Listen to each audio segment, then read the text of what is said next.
شغلت نفسك بإفشال الزمالك أكتر ما شغلت نفسك بنجاح فرقتك يا كابتن. الفلوس اللي اتدفعت في الكواحيل اللي أخدتهم من عندنا أو اللي كانوا عندنا كانت تجيب لك كواليتي ما دخلش مصر. بس أنت اخترت أي حد اسمه كان مرتبط بالزمالك، أي حد معدي من قدام بوابة التتش ولعب زمالك.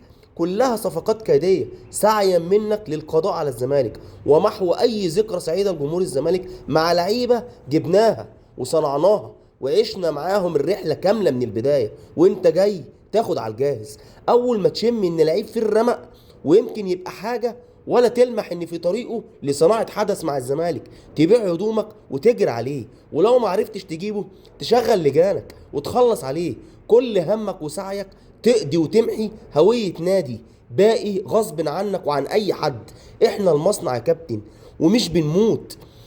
احنا الزمالك اللي اسمه بيجيب لك الحالة، الزمالك اللي باقي وبيقاوح بعد كل ازماته اللي اغلبها مفتعلة من تكالب امثالك عليه.